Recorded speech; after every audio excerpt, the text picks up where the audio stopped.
గౌరవ కేటీఆర్ గారు మీరు ఇంతకుముందు ఒక పాంప్లెంట్ చూపిస్తూ ప్రతి కుటుంబానికి 2.5 లక్షలు ఇస్తామన్నారు. 2.5 లక్షలు అని అడిగినారు. అవును సార్. అది నాకు కూడా అర్థం కాలేదు. మా డిప్యూటీ సీఎం గారు చెప్తారు జవాబు. తప్పకుండా ప్లీజ్ మీరు చెప్పండి, దాని జవాబు చెప్పండి. 2.5 లక్షలు ఏంటివి?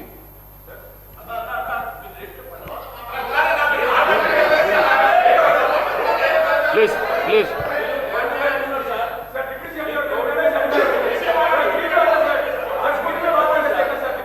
మీరు అడిగింది నో. అధ్యక్ష, గవర్నర్ గారి ప్రసంగం పైన ధన్యవాదాలు చెప్పే తీర్మానం పైన గౌరవ సభ్యులు కేటీఆర్ గారు మాట్లాడుతూ ఉన్నారు. మాట్లాడే సందర్భంగా గవర్నర్ గారు ఇచ్చినటువంటి ప్రసంగం పైన వారు సభ దృష్టికి తీసుకొని వచ్చి వారికి ధన్యవాదాలు చెప్తే బాగుంటుంది. అది వదిలేసి రాష్ట్ర ప్రభుత్వం చెప్పినటువంటి హామీల్లో వారు చాలా హామీలు ఇచ్చారు, ఏమి చేయట్లేదు అని బ్లాంకెట్గా ఒక స్టేట్మెంట్ ఇచ్చారు. ఇది కరెక్ట్ కాదు అధ్యక్ష. ఈ రాష్ట్రంలో ఒక కుటుంబ దాదాపు 2.5 లక్షల పైన అన్ని స్కీములు కలిపి పెద్ద ఎత్తున లబ్ధి చేరుతుందని చెప్పి ఆనాడు నేను చెప్పిన మాట వాస్తవం. ఇప్పుడు కూడా లెక్కలతో సహా వారి సమాధానం చెప్పేటప్పుడు నేను తప్పనిసరిగా చెప్తాను ఒక్కొక్క కుటుంబానికి ఎంత అందుతున్నాయనేది కూడా. ఈరోజు కూడా అధ్యక్ష, ఈ రాష్ట్రంలో 200 యూనిట్ల ఫ్రీ పవర్ ఇచ్చేటప్పుడు దాదాపు 53 నుంచి 54 లక్షల కుటుంబాలకి ఈరోజు ఫ్రీ పవర్ ఉచితంగా 200 యూనిట్లు ఇస్తా ఉన్నాం.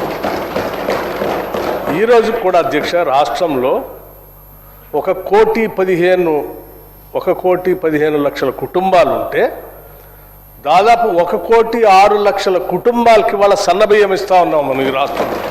ఒక్కొక్క మనిషికి 6 కేజీల లెక్క కట్టి బహుశా ఈ దేశ చరిత్రలో ఎక్కడా కూడా ఇంతమందికి సన్నబియ్యం ఇచ్చేటువంటి కుటుంబాల చరిత్ర ఎక్కడా లేదు అధ్యక్ష. ఇది సువర్ణాక్షరాలతో ఈ రాష్ట్రంలో ఈ దేశంలో చరిత్రలో రాసుకోదగినటువంటి అంశం అధ్యక్ష. ఈ రాష్ట్రంలో పేదవాళ్ళందరికీ ఇళ్ళు ఇస్తామని చెప్పాం.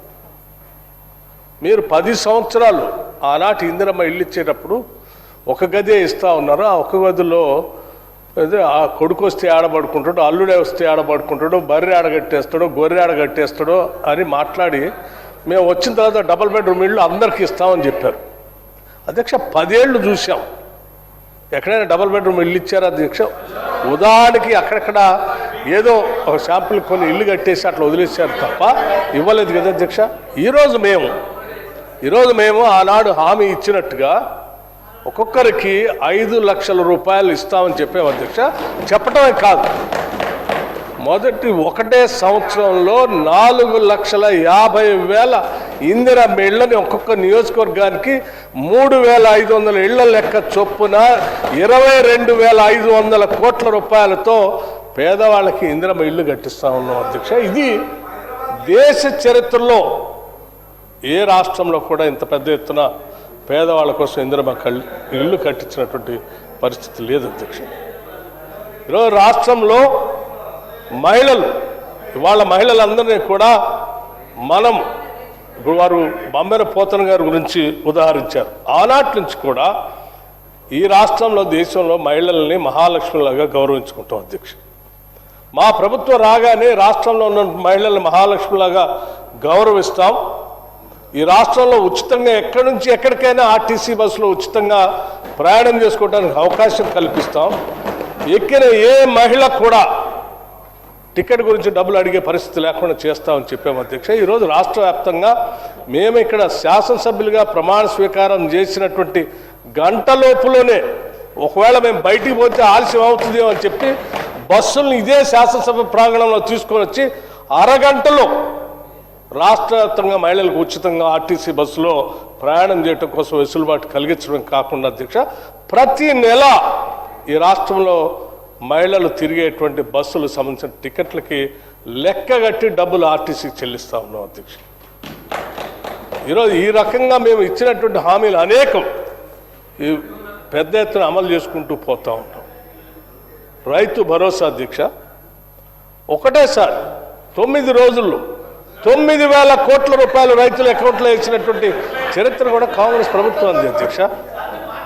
ఇవాళ కూడా రైతు భరోసా మేము వేస్తూ ఉన్నాం. రైతు భరోసా కాదు, అదే కాకుండా ఇంకా సన్న ఒడ్లు పండించినటువంటి రైతులకి 500 రూపాయల బోనస్ ఇస్తామని చెప్పి ఇవాళ రైతుల శ్రమను గుర్తించి పెద్ద ఎత్తున వాళ్ళు ధాన్యం తీసుకొని వస్తే 500 రూపాయల లెక్కగట్టి వాళ్ళకి క్వింటాకి 500 రూపాయల లెక్క వాళ్ళ అకౌంట్లో వేస్తా ఉన్నాం అధ్యక్ష.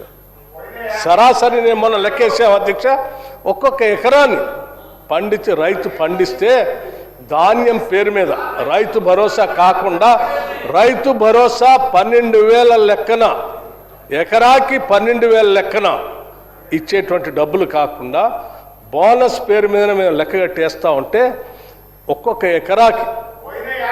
ఎకరాకి దాదాపు 25,000 రూపాయలు ఒక రైతుకి ఒక్కొక్క ఎకరానికి ఆదాయం వస్తూ ఉంది అధ్యక్ష బోనస్ పేరు మీద. ఈ లెక్కలన్నీ ఉన్నాయి అధ్యక్ష. తప్పనిసరిగా మేము సమాధానం చెప్తూ కుటుంబ ప్రకారం ఒక్కొక్క కుటుంబానికి ఎన్ని లక్షలు సంవత్సరానికి ఎన్ని లక్షలు వారి అకౌంట్లోకి వేస్తూ ఉన్నామో తప్పనిసరిగా వారికి సమాధానం చెప్పేటప్పుడు నేను ఇస్తాను అధ్యక్ష. మీలాగా మేము డబల్ బెడ్రూమ్ ఇల్లు కట్టిస్తామని చెప్పి 10 ఏళ్ళు ఇల్లు కట్టించకుండా వదిలేయటం కానీ, ఇంటికో ఉద్యోగం ఇస్తామని చెప్పి ఎవరికి ఉద్యోగం ఇవ్వకుండా 10 ఏళ్ళు వదిలేయటం కానీ, లేకపోతే దళిత ముఖ్యమంత్రి చేస్తా అని చెప్పి 10 ఏళ్ళు ఎవరిని చేయకుండా వదిలేయటం కానీ, 3 ఎకరాల భూమి లేని నిరుపేదల ప్రజలకు పంచుతామని చెప్పి 10 ఏళ్ళు ఎవరికి పంచకుండా వదిలేయటం కానీ మేము చేయట్లేదు అధ్యక్ష. మేము ఇచ్చినటువంటి హామీలు రూపాయి పోగేసి అనేక రకాలైనటువంటి ఆర్థిక భారం ఉన్నప్పటికీ వడ్డీలు అసలు మీరు 10 ఏళ్ళు అప్పు చేసి ఖర్చు పెట్టిపోతే 10 ఏళ్ళ తర్వాత తిరిగి కట్టేటువంటి వ్యవస్థను మీరు ఏర్పాటు చేస్తే 10 ఏళ్ళ తర్వాత మేము అధికారంలోకి వచ్చి ఇప్పుడు మీరు తెచ్చినటువంటి అప్పులకి అస్సలు వడ్డీలు కడుతూ కూడా ఈ పథకాలన్నీ చేసుకుంటూ పోతాను అధ్యక్ష. లెక్కలన్నీ చెప్తాము. దయచేసి వారిని గవర్నర్ గారి మీద ప్రసంగం ధన్యవాదాలు చెప్పేదానికి పరిమితమై వారిని మాట్లాడవలసిందిగా నేను విజ్ఞప్తి చేస్తున్నాను. Thank you. కేటీ రామారావు గారు.